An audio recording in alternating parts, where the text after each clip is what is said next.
Today, for the very first time, I'm going to be listening to the new album Surface Sounds by the Icelandic band Kaleo.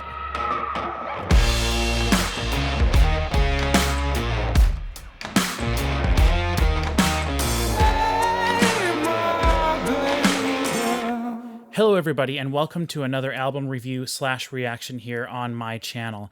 If you've never seen any of my videos before, know that basically how this is going to work is I'm going to hit play at the very beginning of the album, listen all the way through for the very first time, and give you my thoughts in real time. So if that sounds interesting to you and you want to listen to the whole album with me, I will leave a link in the description of this video to listen to the album along with me on Spotify. Also, I want to say that I'm going to include timestamps in the description of the video so that you can skip around to the different parts of the video. Usually I spend a little time at the beginning of the video talking about what I know about the band, do a little bit of research beforehand and things like that. So there's quite a bit of a rigmarole before I actually get to the listening of the album. And actually today I have a few things I want to show off as well. So it'll be a few minutes before we get there. Also, I'm going to include each song as an individual sort of section of the video as well. So if you have a favorite song on this album you'd like to hear my reaction to, hear my thoughts to, you can skip right to that song. And at the very end of the video, I always do sort of an overview, my overall thoughts of the album, and give sort of my sort of review of the album. So if you want to skip right to the end and skip everything, feel free to do that. No judgment here. Another thing that I want to say right away is that I will not be including any audio from the album in this video, other than that clip you just saw of me sort of like inserting the little intro clippy thing there. That's the only audio from the CD I'm going to be including on here. And there's many reasons for that, but not the least of which is I don't want to get a copyright strike, and I don't want to take anything away from the artist. That's why I will include the link in the description to listen along with me if you choose to do that. So, before I get into the album, like I said, I have a few things that I want to show off here, and I'm really excited about this stuff. I actually bought it at some garage sales yesterday. I went to a local sort of like city here near me, and I got pretty lucky at a couple of them. So the first thing I want to show off, if I can haul it up here, oh, it's heavy, is this crate of records. So I'm not going to go through and show you everything that's in here, but I do think that it's cool enough that I want to show off what this is. Oh, another thing that I should mention as well is that I have been trying to figure out a good position for my camera for the last hour here, and so I'm doing it a little different than I have done in the past, but I would never, ever, normally, ever record with myself directly under a light because my bald head is just going to shine like a diamond the entire time. But I spent enough time trying to figure this out. I can't wait anymore to listen to the album and to show off this stuff. So, whatever, I apologize. I mean, I guess I could just sort of crop the video, but then I feel like we're cutting out all the good stuff on the sides.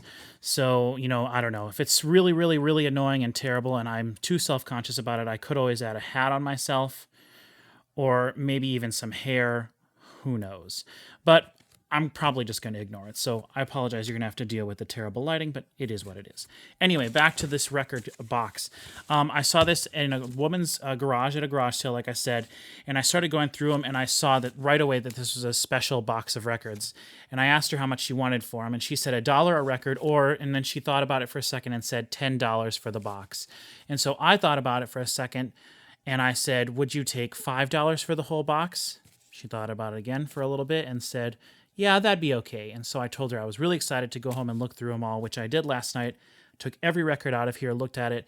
I looked a couple of them up on eBay just to see to get a rough estimate of what they might be worth. But the reason this is special, these are all 78s in here. And I don't know if you can tell when I tip this package over here, you can see there's a bunch of brown packages here, and then there's some sort of like folders up here. Well, the brown packages are all thick Edison diamond records. So for those of you who don't know what that means, I'll hold one up here and try to zoom in on it. This one, I don't know if you're going to be able to read this at all. It's very hard to see. You'll see once I hold this up.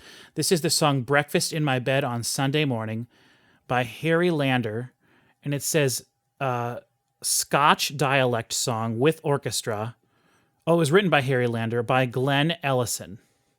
Now, there's no date on here, and for those of you who know anything about old 78 records, it's really hard to date them other than just like looking them up online and finding when the song was originally released. But there's no date or anything on here. So I'll try to hold this out and move it a little so you might see the logo in the writing on the glare. And that's because these old Edison Diamond records, the actual information on the disc here, the label as it were, is actually embedded in the surface of the vinyl here. So it's much harder to read. And I believe these are slightly older than the other ones that I have here. And I'll show you an example of that right now. So you'll see here right away, big difference. This one actually has a paper label on it. And it just says Edison record right here. Now, I thought that was pretty cool. I haven't seen very many of these Edison records, these diamond thick ones with actual paper labels on them. And so I thought that was neat right away. That was one of the reasons I wanted to buy this box. Now, also, I love 78 records. I bought an old Victrola actually just 2 weeks ago, an actual old record player. Insert some footage of that here. And I'm really excited to have all these that I could play on there. I probably won't because I don't want to damage either the record or the Victrola.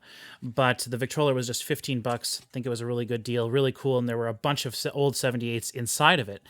But these are all old Edison records, and I want to take and just show you one of these that's in this package because these are really incredible because they are all in individual paper bags, like I said.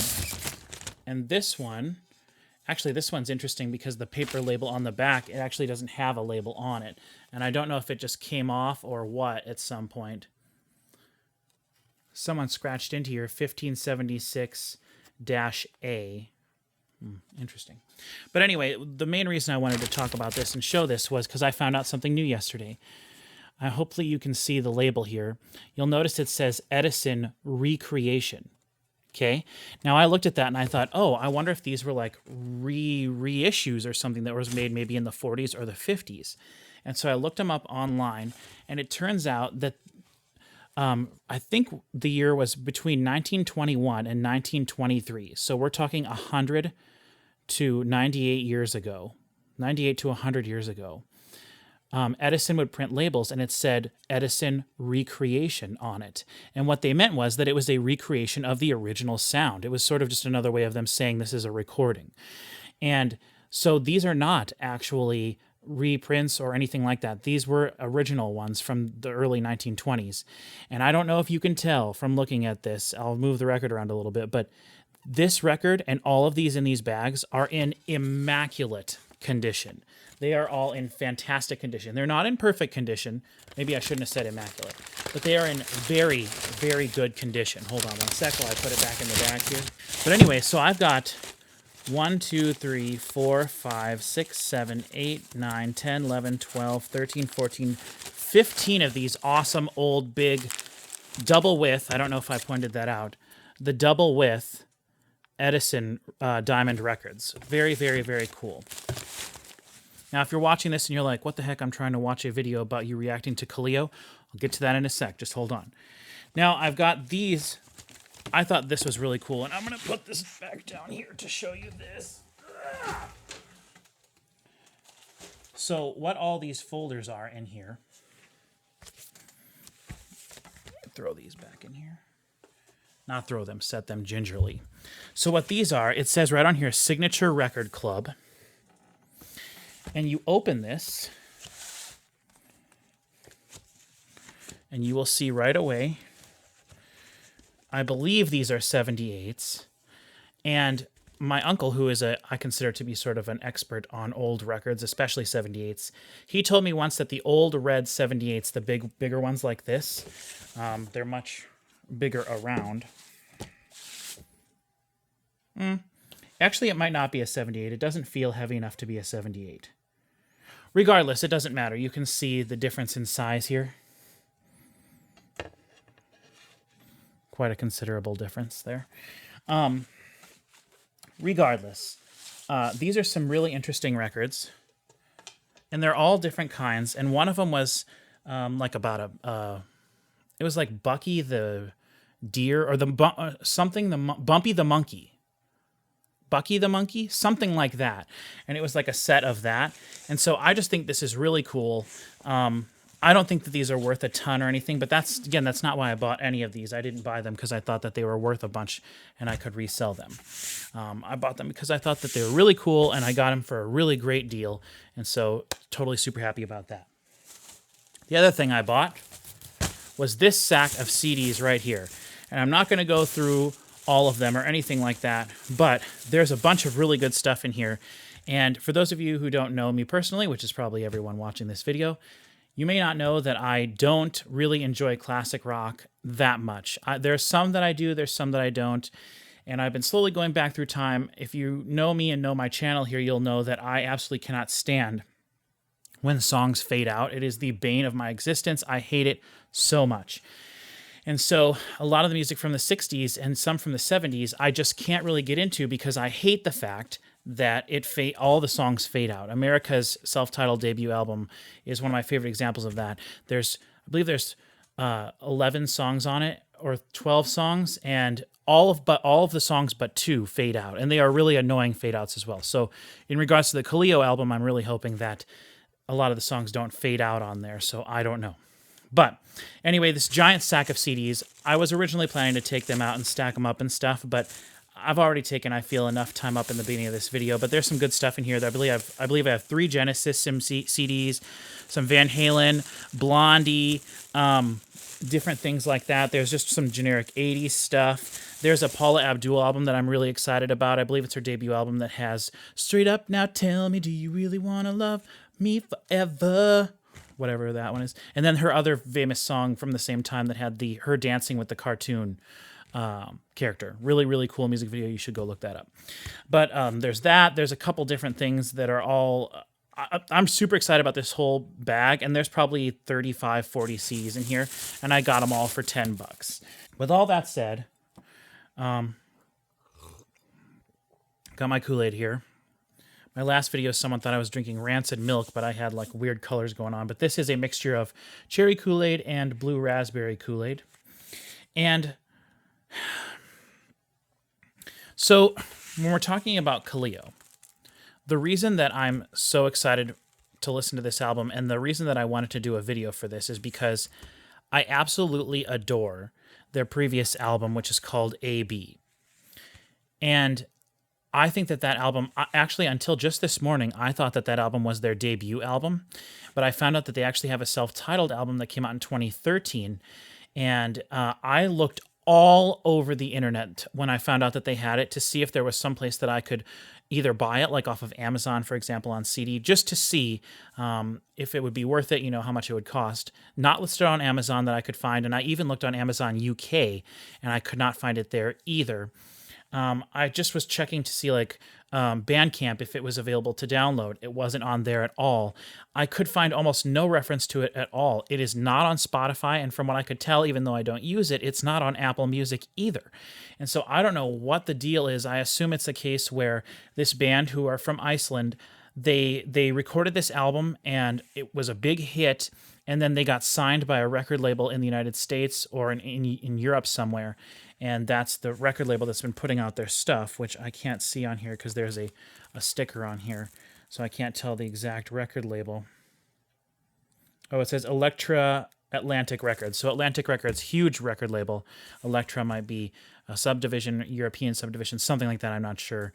But I'm assuming for whatever reason, their first album, their debut album, their self-titled album, basically has been scrubbed from the internet as far as I can tell.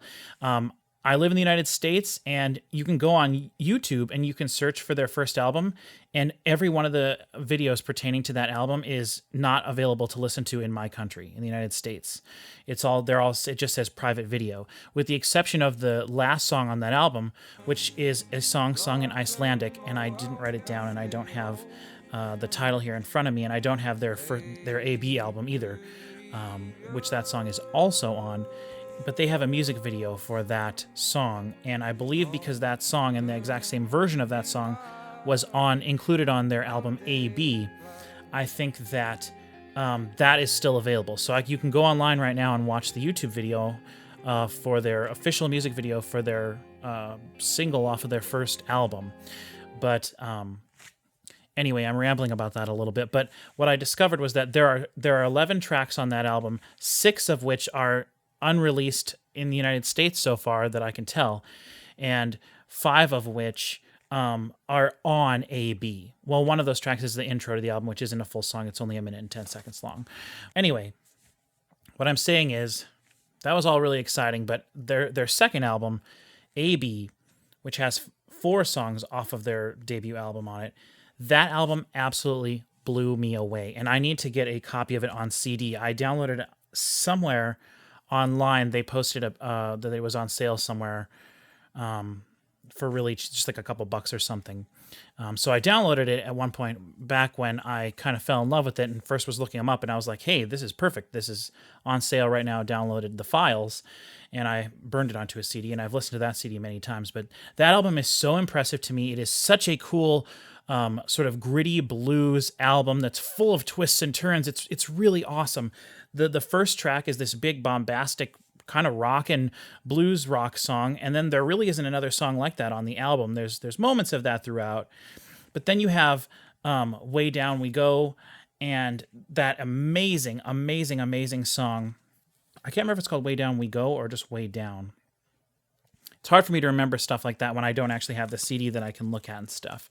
But that song is incredible. It was their big single, and I believe the reason that album went platinum worldwide.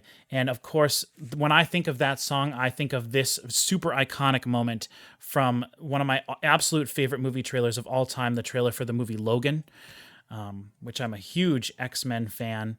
And I think of this moment, and it just absolutely is such an epic, awesome moment. One of my favorite moments from any trailer ever. So that's that. But then we also have the sort of really cool, I forget what the song is called, maybe Broken Bones song that starts with, it sounds like, almost like, it reminds me of Oh Brother Where Art Thou. It sounds like some guys on a chain gang. Sounds like a group of people singing. And it's really lo-fi with that,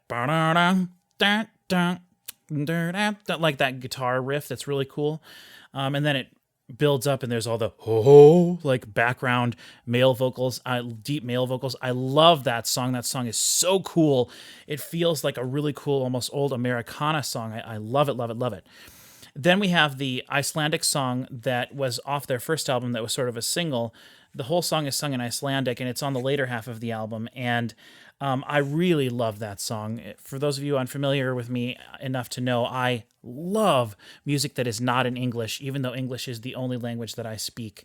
I absolutely love listening to music in other languages, and a lot of my favorite music is actually in languages that are not English. My favorite artist, Janov Edison, is actually from Norway. He almost always sings only in Norwegian, and he has a brand new album coming out next week, and I am so excited for that. So excited for that. I need to try to find a way to purchase a physical copy of that album, whatever it takes. Anyway, I'm hoping that there's some Icelandic songs on Surface Sounds here, but then we have the song that gets stuck in my head for no reason whatsoever, and is probably my favorite song on AB, and that is Automobile. I just think that of every song written in the last 20 years, it's such an amazingly well-written song. It's so good. The melody, imagine myself in an automobile, 100 miles an hour if you know what I feel. Like, it's such a good melody. And then the chorus, take me where the wheels take me, far away. It is such a good song. And it would probably be in my top 10 favorite songs of all time if the stupid thing did not fade out. It is so, I don't want to dwell on that. My last album review I just did was a Wallflowers album, and it was awful that 3 of the songs of the 10 faded out. But anyway, I digress on that regard. I think Automobile is such a fantastic song, and it's not a heavy song. It's not a blues rock song. It is just straight up a cool alternative blues, I guess, song. It just feels like a cool throwback to the Rolling Stones and music of the 60s and the 70s, and I absolutely love it. And so, I think that AB album Cleo's second album, I think that some people were a little divisive on it because they were expecting it to be one thing, and then the album ended up being a hodgepodge of all these different genres and styles coming together. And I think that that's one of the reasons I loved it, but it kind of alienated some people. The back half of that album is not very heavy, whereas the front half kind of contains the sort of more bigger grooves and things. And the back half is a lot of ballads. And I absolutely love every track on that album. Absolutely. It is a fantastic album. And that's why I'm so excited for this. Let's get into it. I don't know how much time I've already wasted, but I want to get into this. I don't know how long the album is all total. One of the things I wanted to mention while I'm opening this here is that I love the fact that this band is from Iceland. There are a few bands throughout history that I love from Iceland. I like a few of Björk's albums really a lot, but a lot of her albums, some that I actually even own, it is hard for me to sit through and listen to it, really even listen to a couple more than just a couple songs, because it's just too experimental for me, too progressive. But one of my all-time favorite bands, who've only ever released 2 albums, at least in the United States, and actually one of them I don't think was ever released, but is a rap metal hip hop rap group called Korashi, also from Iceland. And I love them so much. I think they are such a cool band, and I wish that they would do something now. I don't even know if any of the members from that band are involved in anything. So if anyone's watching this and you're a big Kaleo fan, or if you're from Iceland, that would be amazing. Let me know if there's any other cool Icelandic bands or projects that I should look into, and if there's anything that the Korashi guys have been doing the last really 10 years or so. But it amazes me because I looked up the population of Iceland, and then the entire population of that country, which, speaking of countries, the Olympics are going on right now. Awesome. Love the Olympics, totally. I don't know how many medals Iceland has won, if they've won any, but I think I do remember the other day seeing them having won something. But anyway, the population of Iceland was just a little over 350,000 people, which is amazing to me that there can be all these amazing, like, legendary bands that are incredible from a country with so few people. I live in Nebraska, in the middle of the United States, and the population is a little over more than 1 million people. And we have 2 big cities, one that's close to 1 million just in the city itself and the surrounding area, and then another city that is the capital, which has quite a few, several hundreds of thousands of people that live there. And there is only, as far as I know, there's really only ever been one band that you can really speak about authoritatively being hugely popular, successful from Nebraska, and that is the band 311. There's a few others that have gone and done things, and there's people in bands from Nebraska that have gone out to do things. But for a band to say, like, we are from Nebraska, we're big, and we're really great, there's not a lot of them out there. And the fact that there's been so many Icelandic bands that I truly love, and that they've managed to find their way over the ocean to the United States, all the way across to the Midwest where I live, and that I've managed to come across these things and love them so much is truly amazing. So props to Iceland and whatever's in the water up there. A lot of their music I feel is really cool and atmospheric, and I love that about it. Okay, so we're opening Kaleo for the first time. Really nice. Solid black disc. I ordered this off of Amazon, and the case came cracked here. And I don't know if you can tell, but there's actually some veins of cracking in the front. I don't think there's any way you'll be able to see that, but let's open the book and get a look at this here. I like the printing right away. The paper is really nice. I love the artwork, by the way. It's very cool. On the front you have here this sort of like a glacier type of thing underneath the water, and on top we have, it looks like a volcano erupting. And then on the reverse side, you have the same image, but the volcano looks like it's maybe just gonna start erupting. Sorry, I just realized my face was close to the microphone there, so I probably shouldn't be yelling into your ear. Oh boy, this is interesting.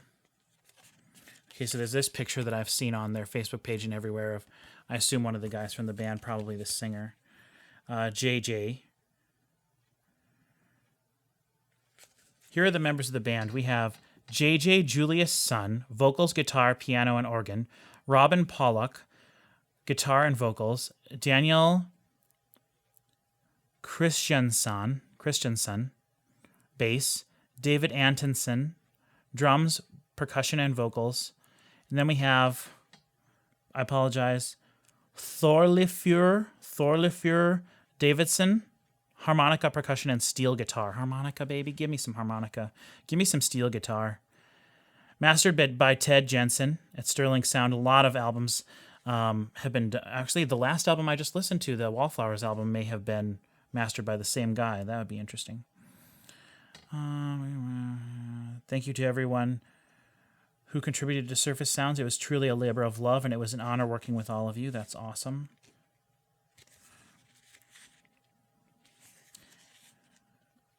Music is what I hear, what I see, and what I feel, above and below the surface. Thank you for listening. J.J. Julia's son. And then there is this picture of someone, possibly him, standing in the wave as it's crashing on the shore with, or on some rocks with the guitar up in the air. Very, very cool. Other than that, the whole album, the whole booklet is just, all the liner notes are just black with white writing on it. Solid black with white writing. And I truly enjoy that. Probably looks really good in a vinyl. But as we all know, CDs are still the highest quality audio you can listen to, which is why I choose to listen to them, and we're not going to get into that right now. But what we are going to get into is the actual listening of the album.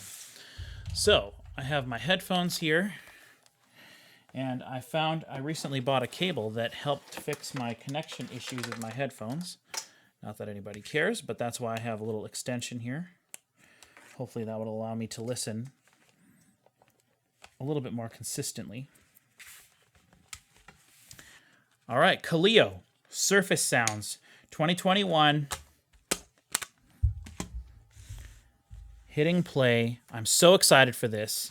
I will maybe reference the booklet every now and then throughout it. One other thing I want to mention, I guess, before I start is I will probably not be dissecting the lyrics too much. I always notice when there's sort of gratuitous swearing in music, so I hope we don't get a ton of that. It doesn't ruin it for me, but it is something that I kind of keep an eye out for. Also, you know what? Let's just get into it. Hit play right now. The first song is starting right now. Starting out totally quiet.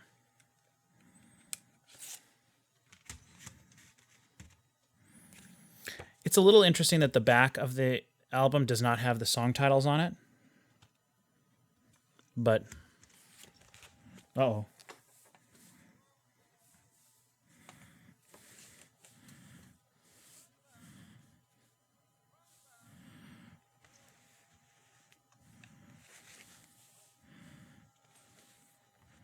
Hold on, my stupid headphones.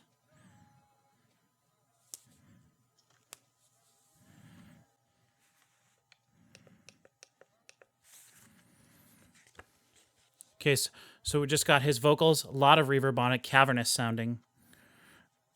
Nice low bass sound. Almost sounds like an upright bass.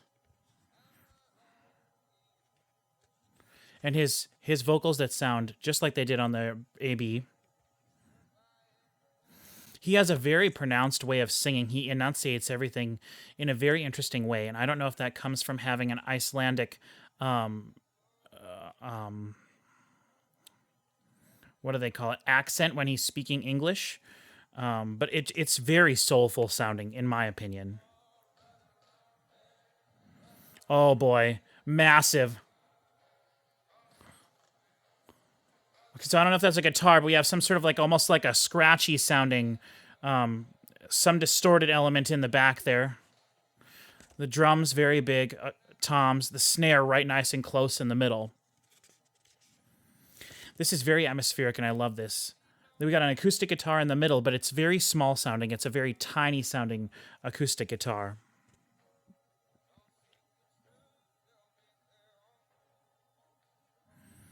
It says produced by David Cobb and J.J. Julia's son. David Cobb's name sounds familiar to me.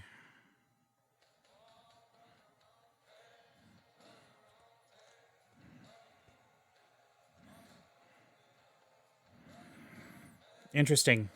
We have a choral arrangement. Background vocals are the guys from the band, it looks like. Choir have multiple women in them, which I love. It's a pretty big choir, full men and women. Keys, violin, cello, acoustic guitar, bass, drums, percussion. Oh, amazing. David Cobb is is he the drummer? Is that why that sounds familiar to me? He has auxiliary percussion. Little distortion off to the left there. Not the good kind of distortion.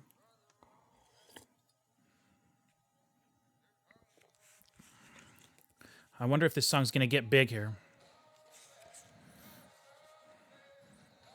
Those low, droney feelings happening. Amazing. I'm really hoping that this album has the diversity that A.B. had. Like, this song already is not really... Their previous album, A.B., started with that blues rock track, and that's not really what this is. Not a lot of discernible guitars or lead instruments whatsoever, just mostly drums, drones, and vocals. A little bit of a chorus there, but not too much. Love it, though. Track 2 is Break My Baby. Produced by Mike Elizondo, so different producer than the first track. Choral arranger and conductor. Choir. Okay, we have a just 4-person choir here. Ross Collier, played an omnichord. I don't really know what that is even. That's pretty cool.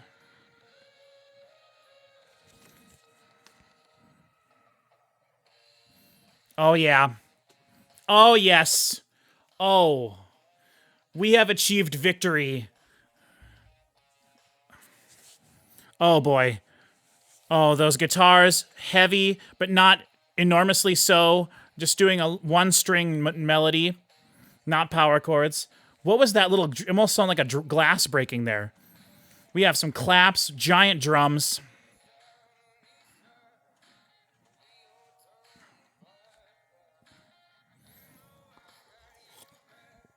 The massive bass. The kick on this song has a lot of almost like a gated 80s reverb on it, which is nice. I love that, that percussive, it sounds like someone dropping something almost. I love that.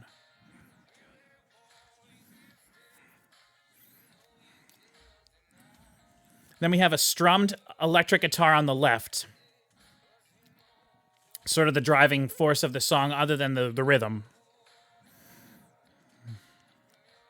Nice little guitar lead lick on the right now. The bass so far hasn't done a lot of anything to really stick out to me other than just be drony and huge, and maybe that's what the function of the bass is here. Totally. Oh, love it. Everything goes away. All the low end. We just have some atmospheric acoustic guitars. Strumming on the right and the left. Slightly different patterns, but working nicely together. Tempo. Yes, this riff is almost like an Arctic Monkeys riff.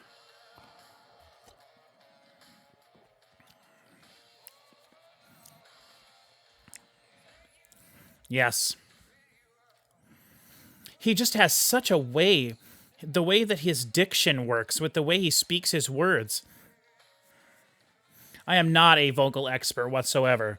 But he has such wide, huge sounding vowels, I think, is where you would say that. But just wow.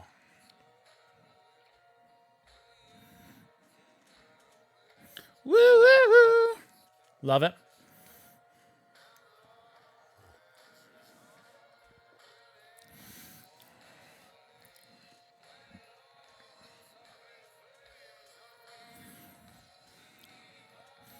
He's being very dynamic with this singing too, but it's compressed really nicely. Love it. Everything goes away, and we're back to this sort of acoustic part.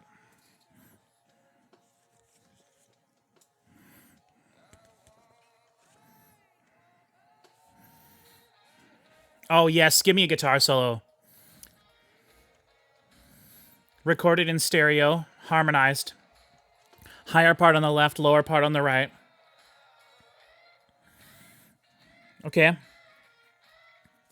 Now those guitars have gone away, and we do have a true lead guitar in the middle. Sounds like it was recorded in stereo, or at least with some room microphones for sure. Back to the big main riff. Oh, but the guitar solo is still going. And it is a bluesy, taking a lick here and there type of solo, not a Look at me, I can shred on the guitar.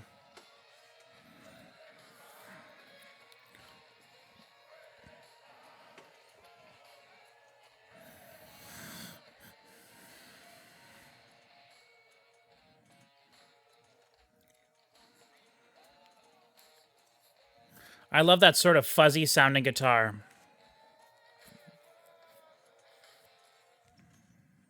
Oh, that was nice. Not a really big chorus there, though. I don't really even know what the chorus was. Maybe that was a song with more of a refrain than a chorus. But then we have Alter Ego. Okay, right away we have a little bit more of a live sounding drum kit. The snares doing more. You can't have all that just be replaced. It's actual snare sound in there. Building up. Multiple guitar takes on the left and the right. Okay, really interesting. The cymbals are kind of far in the back, very wide, very compressed, but it's working for what this needs to be to fit into the mix. Oh yeah, dry guitar right in the middle. You can hear the room though.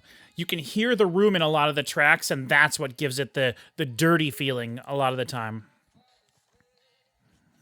Okay, so that guitar went away totally. Now we have a guitar off to the left that has room reverb in it, so you can hear its reverb throughout the left and the right track, the whole stereo spectrum, but its original source is on the left. I love the background vocals here.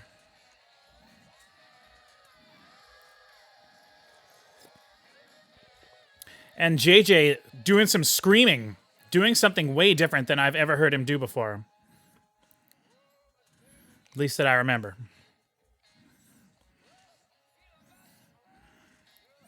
Nice. Oh. Feel about to break. Going up into his like sort of falsetto voice there. This feels like a little bit more of like a rock song to me. A lot more of the guitars. Ooh. Wow. Wow.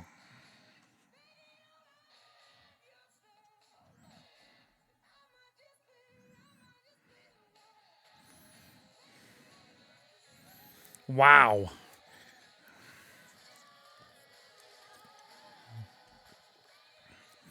Dude, that is shocking. I have never heard. That is nuts. He like hitched it up into like, I don't know, Aerosmith territory there. I should say I really like blues rock music, like the Black Keys and the Arctic Monkeys, things like that. But I'm not very versed in like actual like blues music. Neither like the old timey blues or modern or 80s sort of like more clean blues. Though I did learn a lot listening to the Delta Cream from the Black Keys. Wow, this is interesting. I will say so far that these last two songs haven't really had like a chorus that you could like sing along with. Not really like a catchy part to it, really. The music is catchy as heck, and the background vocals are awesome.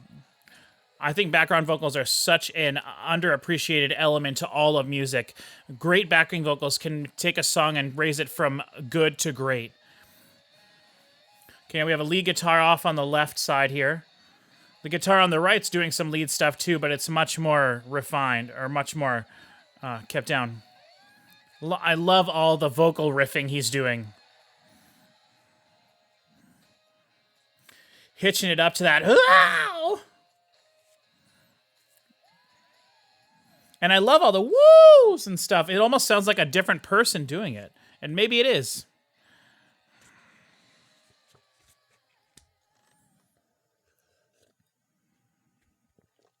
Really interesting vocals there. They really stole that song to me. But again, I'm kind of disappointed in the lack of choruses, big bombastic choruses. All right, track 4 we have here, starting quietly. Free the Slave. All right, this is that lo-fi.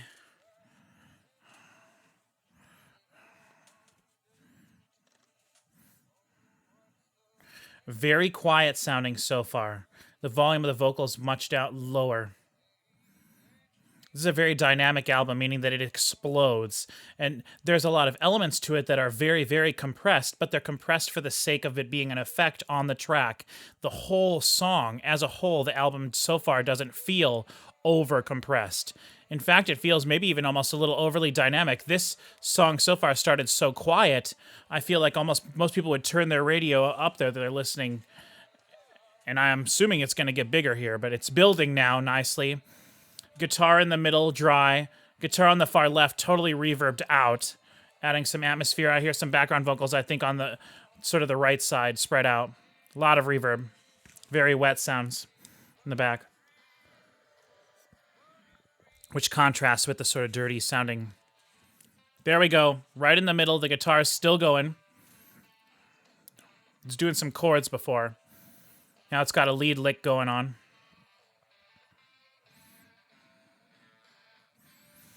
So far, the thing I'm noticing the most about this album is the use of the space. The space. Whether that's the room that they were in recording or an artificial sound of a room being put in after the fact. And that is so important for this type of music, this type of genre, having the room tone. Okay, I thought the song was going to explode there, and it didn't. It got bigger, but it never hit on the downbeat. The snare never came in. So far, we're just building, basically. Oh, we have some hums in the back. And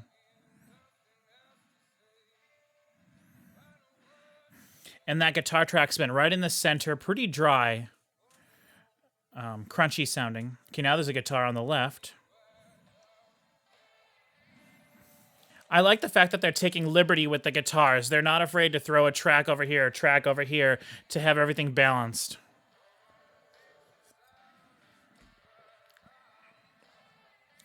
See, now they have background vocals spread out, but they're much more prominent and dry on the right side, and that's balancing out the guitar that is on the left. Then, of course, you have the drums in the middle with the snare, but the snare does not feel very white noisy. It doesn't have a lot of the snare sound in it. It's a very lower pitch sounding snare. Okay.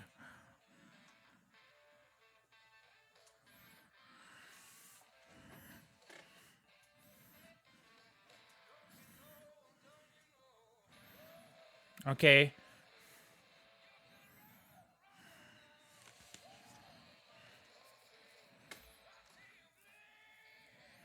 Oh man, that was a dirty vocal. Wow. Whoa. Woohoo. Dude.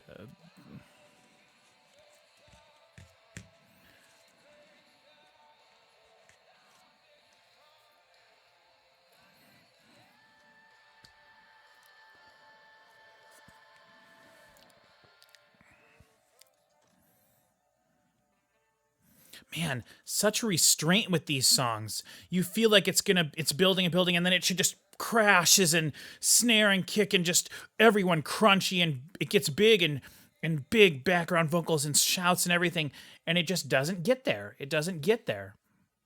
Wow. Very interesting song. Love the vocals at the end there. Again, not really a chorus that I would point to as being like, here's the chorus that we're all going to sing along together. Track 5 starting with some sound effects. Okay, totally different sounding vocals. Close mic'd, a lot of background sound. Nice, love that delay.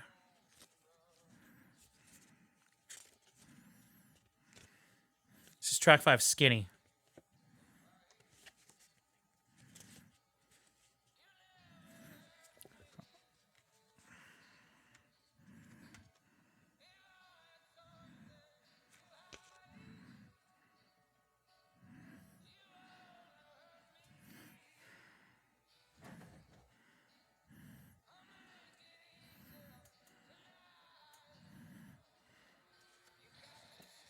Whoa.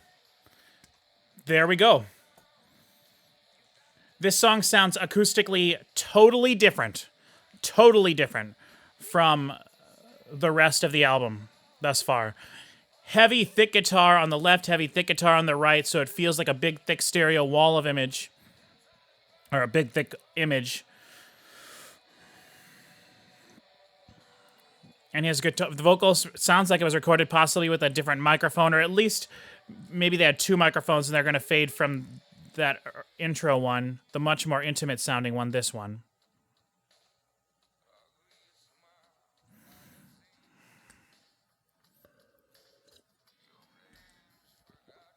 Massive snare, or massive kick here. The snare has a slap echo on it, which is interesting. Oh man, the drums sound great.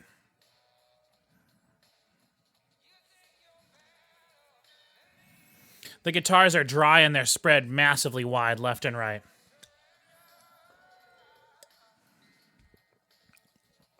This song feels less atmospheric and more heavy because it doesn't have all those reverb and the effects on everything that's swirling.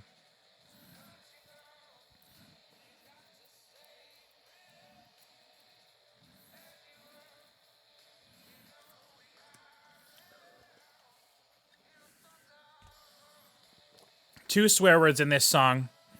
And again, doesn't really bother me, but not my favorite part of the album. Not my favorite thing. Love all of it. Again, more vocal gymnastics that he's doing with these crazy vocal runs.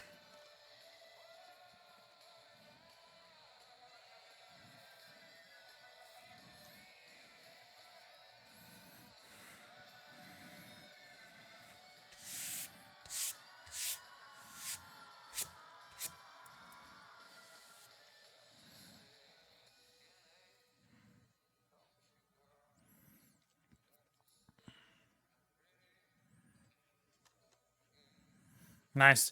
There's the cool little tremolo guitar in the back there. A little reminiscent of Duane Eddy, one of my favorite guitar players of all time. A lot of slap echo delay here on his vocals and different things. Oh, love it. That little like sound like a tape. Something that would happen with some tape effects there. Okay, we're going to be on track 6, which is Hey Gringo. I can hear the bass on this song. This is the first song that I've noticed the bass sounding like a bass guitar. Love that guitar riff, very reminiscent of some older songs. Someone laughing in the back, love it. Ooh. I can already tell this is a step up. This is probably a single. Drums sound fantastic. The guitar looks amazing. That distorted bass and those low background type elements. Oh, female backing vocals. Ow, love it. Give me a good chorus to sing along with, please. Give me one of the best songs of the year. I hear saxophone in there, like a baritone sax. Or a tenor sax. Yeah!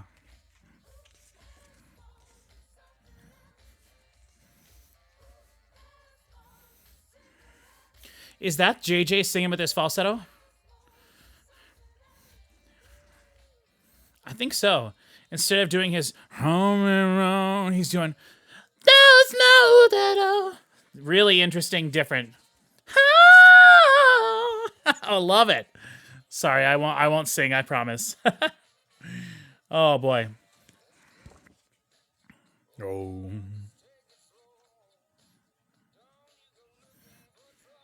So here we have background vocals: Kristen Rogers, Maureen Murphy, Whitney Coleman, J.J. Julia's son, Ashley Wilcoxon. That name sounds familiar to me. Lisa Hans. But then we also have choir, which is Shannon Sanders, Moses Mosley, George Hardiman, Jemiah Hudson, Cameron Walls. We have all sorts of people. Then we have horns, trumpet, saxophone, baritone saxophone. Oh, we have a little, what do they call those things? A guiro type thing on there.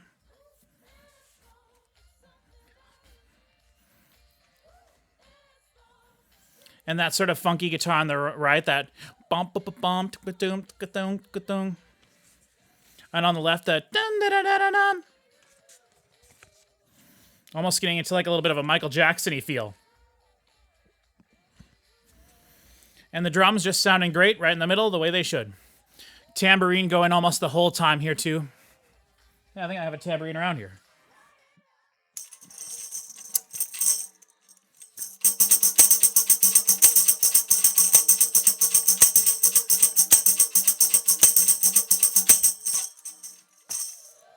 I'm sure that was so loud I had to turn it down, possibly take out some of the high end there. So, haha. Apologize if that destroyed anybody's ears. I'll fix it so that it doesn't destroy anybody, but I may have to make it sound a little funky.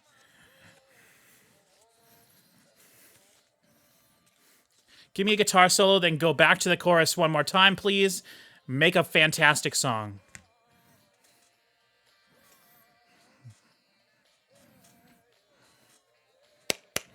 Some dry claps there.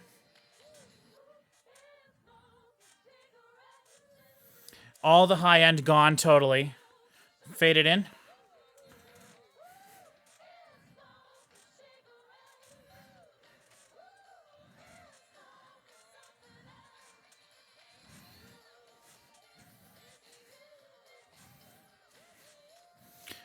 I almost hear some like some disco.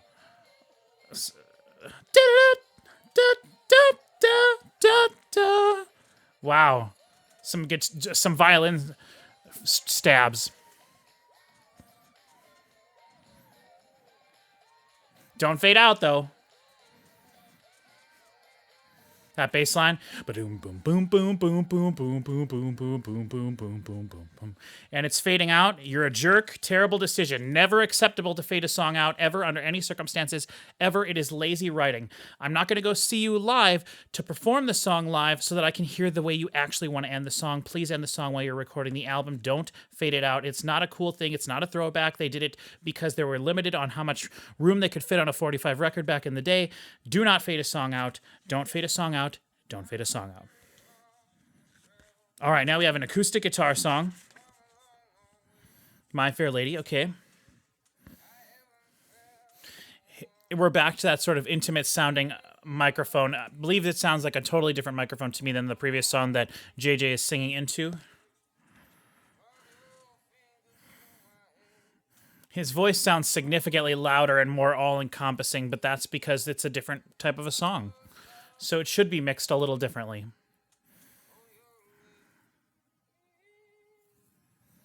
Acoustic guitar sounds like it was recorded in stereo, but the mics weren't very close. It's not super wide stereo. But it does still sound like stereo to me. Could be mono with stereo reverb on it, but...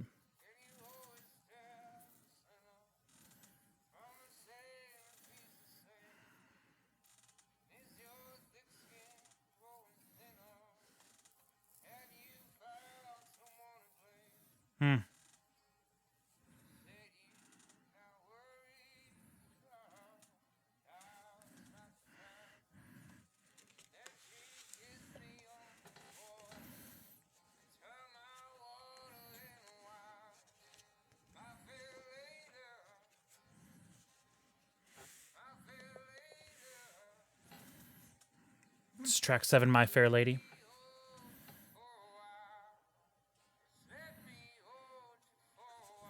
It's interesting. They have sort of a reverb effect on his vocals, but when he gets really up there, then you can really hear it affecting, really clicking into that reverb and pushing it to the point where the stereo image feels like it's expanding up on the left and the right. Bass guitar coming in, or some sort of a bass. Sounds like a bass guitar. Very round, though, almost no high end in it whatsoever. You don't need that for something like this. You don't want the frequencies of the bass to distract from either his vocals or the very simple acoustic guitar sound.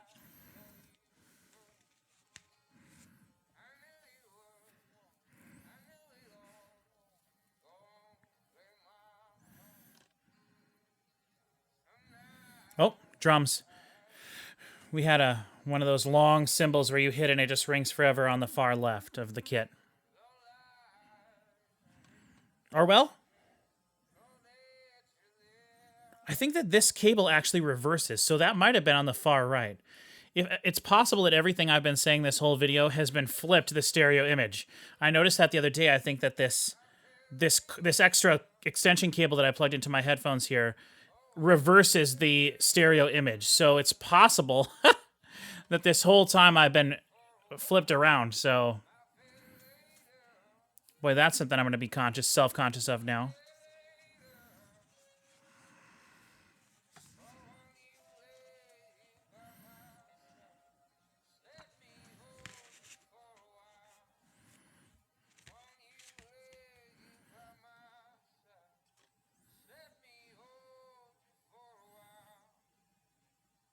Nice. Loved the drums coming in there sort of 3/4 of the way through this song to just add a little bit more, and then there was a little slide guitar note there at the end.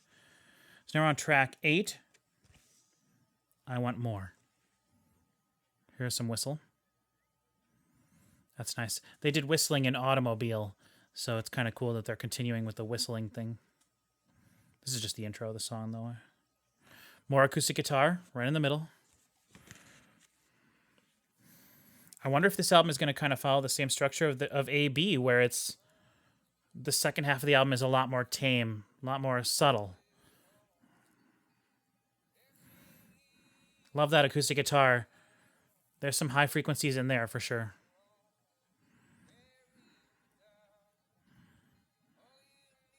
Some strings coming in. It's probably synth strings. Some synth pads.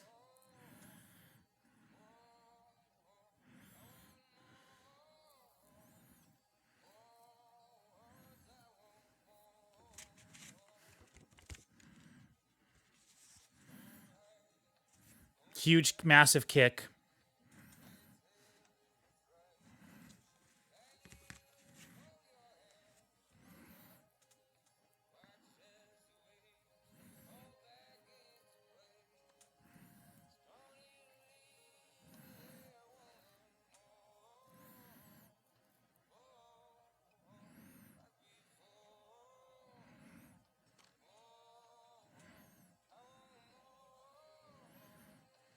Oh, maybe those were real strings, because now I hear real strings here. Let's see what it says in here. Oh, but we got lots of stuff on here. We have background vocals, a couple people. Love it. Sorry. We have piano by J. Julius Sun, flute and saxophone, Sam Levine. Oh my goodness. We got what, ukulele in there, mandolin.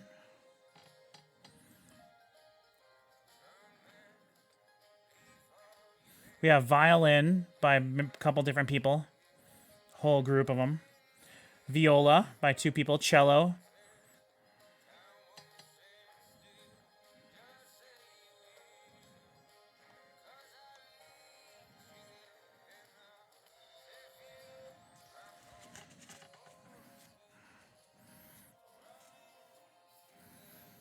This is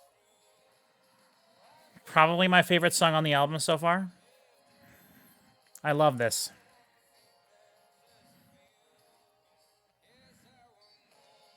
Oh, yeah. Build it up. At this point, it's almost hard to remember where the song started on, but this song has been a journey. You know, as we've been walking down the path has widened and widened, and more people have joined us on the path to the point where we have now a whole orchestra basically with us, and it's amazing. I love that.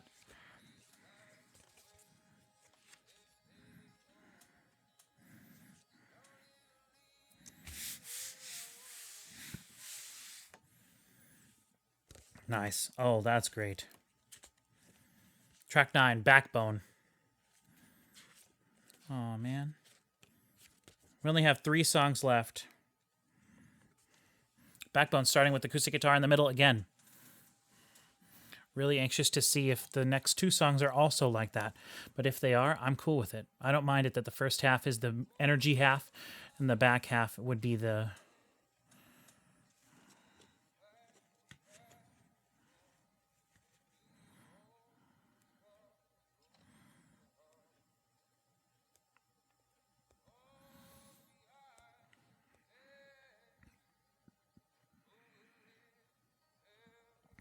Sounds like there might be some little extra acoustic guitar now and slightly on the left, or what could be the right for you. And I heard some sort of atmospheric stuff in the back there too, a little bit, very sparse. And we have a tom or some very low drum. And we also have what sounds like a Wurlitzer organ of some kind. I should look if there's Wurlitzer on here. Keys, flute, percussion. Yeah, it looks like pretty simple arrangement. Ooh, there was something off to the left, or it could be the right for you guys. Sorry, I will stop bringing that up, but just know my stereo image might be reversed.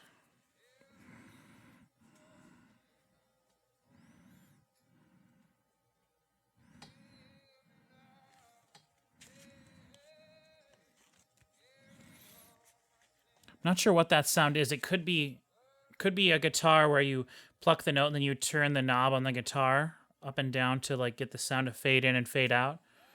Could be how that sound is being created.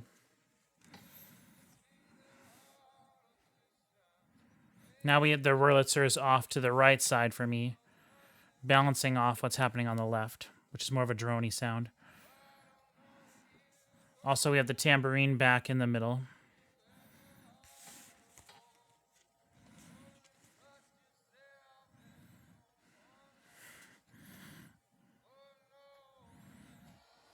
Oh boy. Build it up. Choir.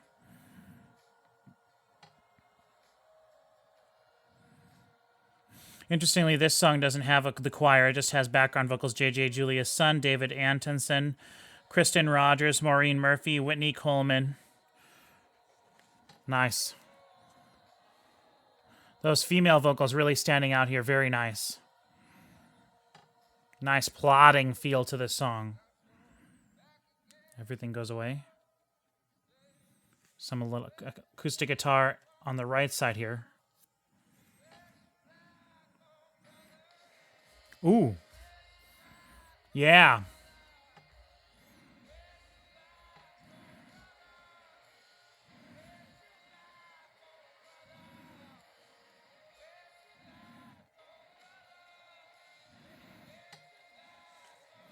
I love it. Where's your backbone, brother? Just repeating the line over and over.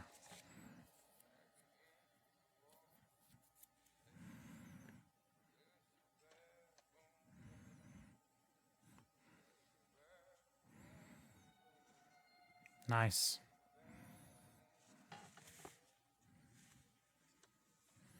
All right. Penultimate song here, track 10. I Walk on Water. We had someone like walking away. That sounded like someone with an acoustic guitar. Okay, track 10 right now. Electric guitar strummed on the right side, possibly left for you.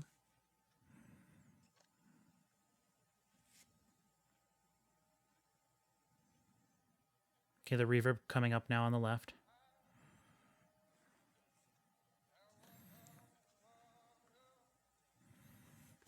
Let's see what this song's got. A ton of people on it. Oh my gosh. We have lead vocals, background vocals, choir, huge big choir, keys, electric guitars, bass, drums, percussion, strings, whole string section it looks like. We got violins, violas, cello, additional violin, additional cello. Must have been recorded after the fact because they didn't have the right sounds with the recording. This one recorded in Chicago and Nashville.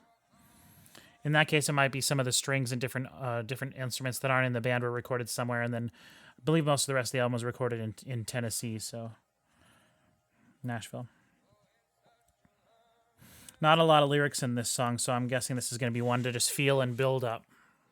So let's let it do that, shall we? Kick in there. Steel guitar in the back. A lot of reverb on it.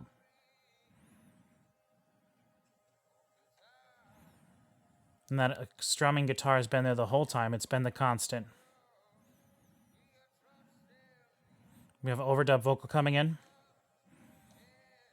Probably just JJ overdubbing himself with a harmony vocal. Strings. Flush strings. There's a electric guitar note. Nice. Reverb off to the left again.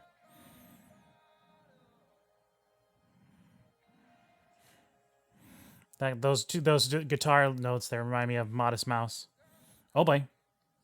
Total change feel. Tonal shift completely. Electric guitar strumming on the right side now. Possibly left for you. String stabs going along with it.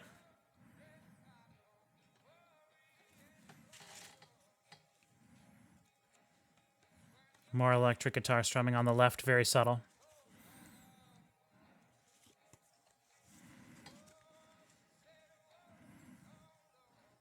I did not think that this song was going to get like this. It's very awesome. I'm shocked this isn't the last song on the album, to be honest. None of the songs are going to be in Icelandic, which is a bit of a bummer to me. I would have liked one or two songs, actually.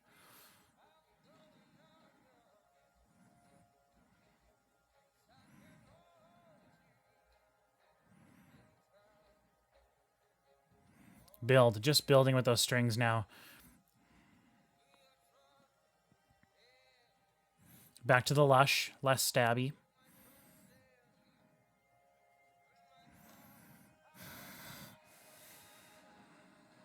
Some snare, very, very roomy cymbals, just bashing on those crash cymbals. Also very wide, very roomy.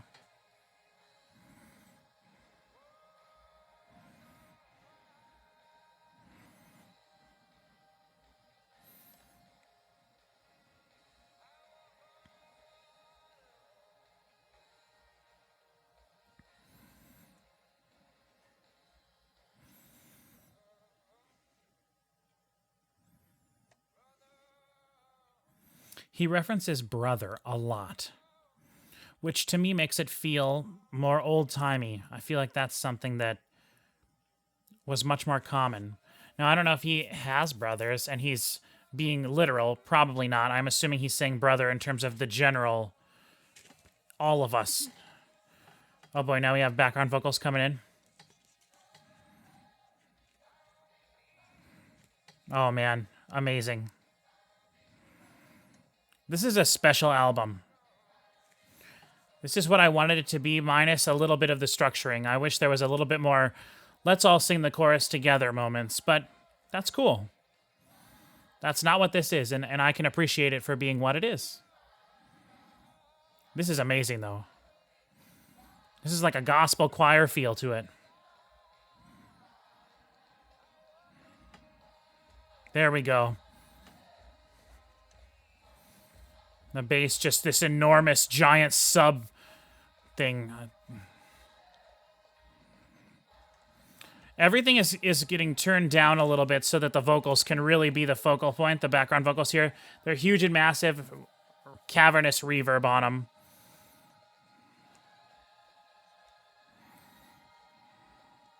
That's a long sung note, dude.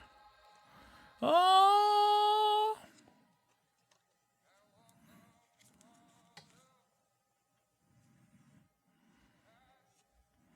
Ooh, love that. That one guitar note. Awesome. Now we have Into My Mother's Arms, track 11, right? I'm assuming this is going to be just an acoustic guitar and him singing. Track 11. No. We have some glockenspiel. Those are probably just keys, but I love it. I love that. Love that sound. Sounds almost like a music box or something. Oh, piano. Back to the intimate sounding vocal. Yes. Oh boy, give me that old-timey feeling.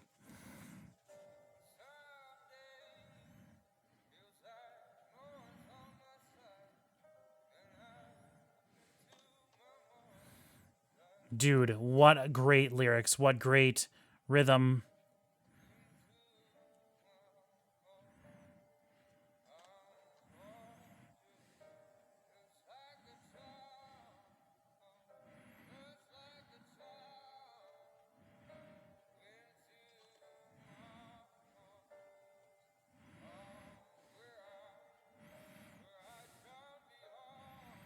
Whoa. I want the band to come in now. I don't think they will.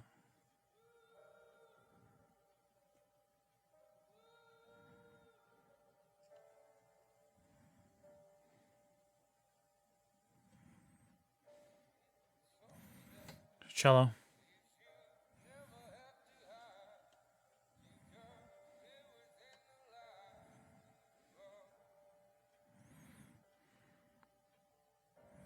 Oh, God. Oh, those hums.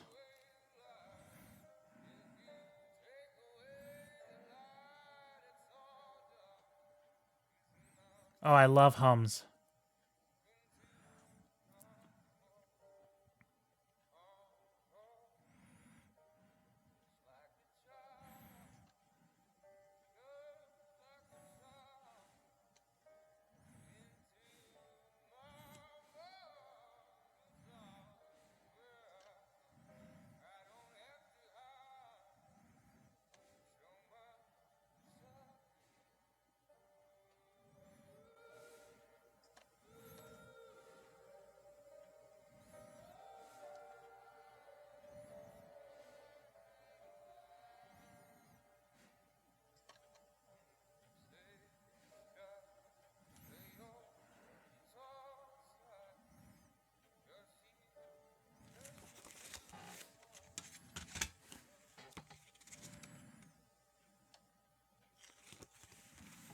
Would have liked a little bit more of a chorus, possibly there going back to it, but that only felt really, to me, that only felt like 2/3 of a song.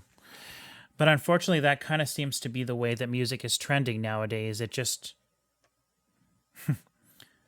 loud clang there after the song's over. Probably the end, I would assume. I'm not looking. Yeah, that's the end. Okay, well,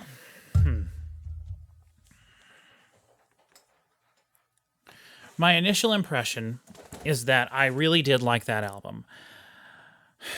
I did not love it as much as I did not love it as much as I wanted to.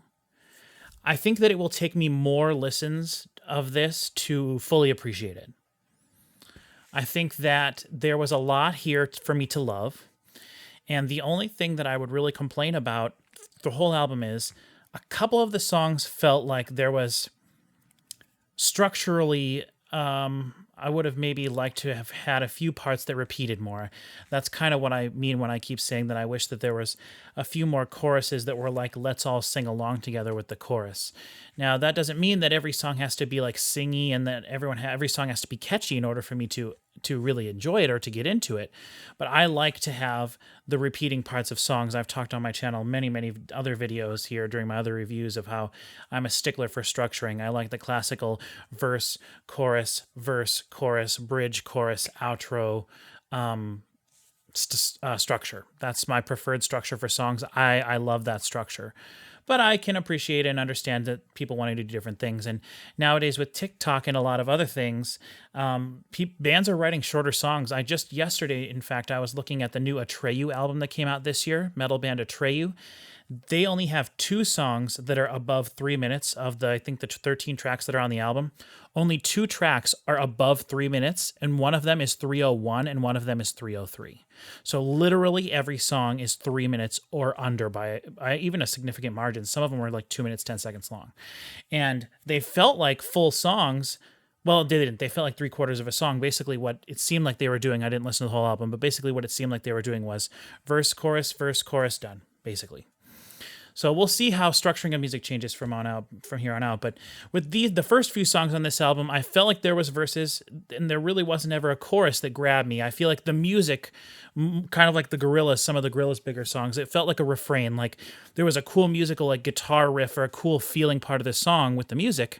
Then there was some vocals, and then that cool feeling part would come back in, then more vocals, then a different section altogether, and then kind of that coming back together and building up, and then kind of letting it end. So that's kind of what I mean. Like I said it again multiple times now. I wish that there would have been that sort of big chorus that we could all sing along with. But on AB, they didn't really have all the songs weren't necessarily structured ABA styling, so I think that there was a lot of cool old throwback moments here. A lot of the production was intentionally done in such a way that it felt like an old-timey bluesy vinyl record. There was a lot of distortion, really tastefully done.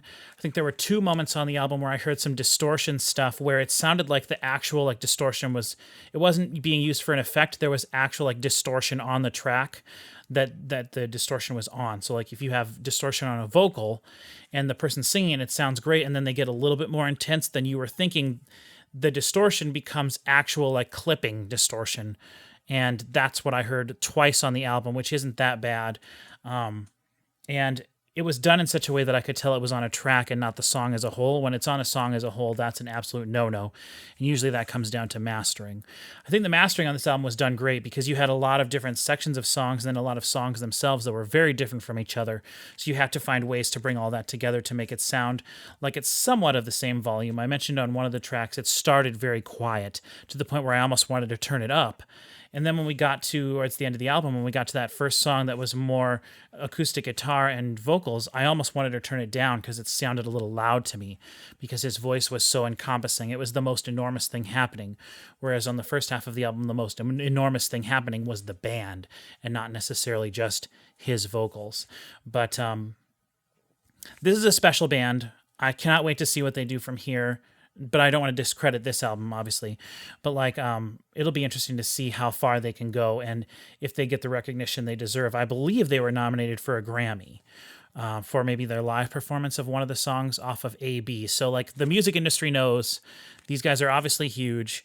I love that there was mention of Iceland and stuff in the liner notes. So I'm really glad. I hope that they are doing justice to their country and staying true to what it means to be Icelandic, which, I mean, I don't know anything about, but I think that kind of comes through the music. You can tell there's something about them that isn't just strictly like American rock, and I really like that. His vocals, to me, were probably the standout on this album, other than just the general production. In all those bigger bombastic songs towards the beginning of the album, there was a lot of atmospheric things being done in terms of effects on everything. There was a lot of reverb. One of the songs I mentioned, the kick had almost like an 80s gated reverb on it, making it sound like it would go like it's hard to explain, but it just sounded like there were a lot of effects on things, and those effects were doing, I believe, what they were intended to do, which was to give the song more of a specific tonal feel, more of a specific color. There wasn't a ton of like keyboardy things other than synth pads, and the inclusion of real strings and a lot of background vocals. I mentioned it a little bit briefly, but to me, backing vocals are so important. Whether it's shout vocals, overdubs, harmony vocals, just regular background vocals, backup singers, a whole part. I think that stuff is so important, and this album had a lot of that. And a lot of the background vocals were pretty verbed out in the back, and they were being used almost more for atmosphere rather than like, let's pay attention to the part. It was almost like, oh my gosh, things are getting thicker, things are getting fuller, we're building here. And I guess that could have been, I could consider that a little bit of a thing that disappointed me a little bit. There were a lot of moments on this album that felt like they were building, the tension was building, and then rather than releasing the tension by having it explode and become big, it never really did that. Now, maybe that was my fault for anticipating that Kaleo would do that, because when I think back on it, like, they only had the one song that I would consider like an actual heavy blues rock song off of AB, and the rest of them, there were songs that had moments, but a lot of them were using like effects or just really cool, good, tasty songwriting with like clean guitar licks and things like that. So that was probably me projecting onto this, that I wanted the album to be heavier and explode. But the fact that it didn't is probably something that I will grow to appreciate with more and more listens of this album. So I think, to me, that's sort of like the big thing coming away from this is I need to listen to this album again, and I cannot wait to do that. So overall, I'm very happy with it. Only one song faded out, and whatever, I'll just ignore that. And when I listen to the album from now on, I'll just kind of pretend it doesn't happen. Or when the song starts to fade out, I'll just skip to the next one. But I guess I need to shout out one more time his vocals. Like there were a couple songs in there where he went up to his falsetto voice, which was really nice. Sometimes I don't like it when artists do that. Dan Auerbach has a tendency to do that a lot with the Black Keys, but he hasn't been doing it as much in recent albums. The Brothers album, he did it a lot. Half the vocals on that album, it seems, are his higher falsetto voice. But this guy doing it was really cool, lended a different texture to the songs. And then he had that one song where he got into like Steven Tyler almost type of, I can't do it, but like the higher like screamy stuff. And I thought that was really cool and made that song special for that reason. And I guess that's something I should mention too. Like every one of these songs had like little special things in it that only that song had, whether it was just a extra reverb or something over here or the tambourine in the middle or whatever. That is what I was looking for with this album. That was what I meant when I said I wanted diversity, and they gave it to me. And I'm really, really, really happy with how that aspect of the album worked out. So one of the songs, the heaviest, most like sort of stereotypical rock song on the album, was the one that had the only 2 swear words on the whole album. And so that's kind of what I meant earlier when I was saying that I don't care for swear words. Like if you're going to do it a bunch on an album and just do it, like just do it. But if you're going to just swear a couple times, I wish that people would find a different word for it. And really the only reason I feel like that is because I feel like I love to share music with people. And it's hard for me to find a justifiable way to say like, oh, just ignore the swear words if it's something that you don't like. I grew up in a very strict household, and my mom still to this day, she does not want to hear swear words ever, in any context ever. And I love sharing music with her that I think that she would like, and I think a lot of this album she really would like. But having that one song on the album that I'll have to skip when we go through this, and I know that's on her, like that has nothing to do with the art or anything like that. And I understand that a lot of people don't care about that, but it is something I think about when I'm listening, and having only 2 swear words on your album, at least 2 that I caught, kind of makes me wonder why did they need to be there. And I wasn't reading the lyrics. Maybe that song was a very personal song and he felt he needed to do the swearing to like get the message across, whatever. I'm not telling him what to sing. I'm just saying what I prefer and what I like. But regardless, thank you very much for watching this video. Thank you very much for sticking with me if you watched my whole stuff, going through all the stuff I bought and whatnot and my rambling at the beginning. Thank you very much for checking out my channel. I'm not going to tell you to like and subscribe or anything like that. I don't do videos as often as I feel I would need to ask for some of those things. If you want, you can check out some of the other videos on my channel, maybe a band that you like I've done before. If you have suggestions for albums I should listen to, leave them in the comments as well, and I may do that as well. I don't just listen to new stuff, but I've been sticking with that more because I don't have a ton of time to just listen to a million things, and so I love listening to new music, and so I like the feeling of finding something that's new that came out this year that I can listen to it, and all of that is always building towards my top 12 albums of the year that I do every single year. I have many videos on my channel here going a decade back to all my top 12 albums of the year, and then my top 12 albums of the decade that I did at the beginning of last year. But anyway, thank you very much for watching. As always, go out, listen to some new music, listen to this album, share it with someone that you think might like it, share it with someone you think might not like it, and maybe you'll convert them into liking it. That's always the most important thing. Listen to new music and share it with people. That's, like I said, the most important and special thing. So thank you very much, and I will see you next time.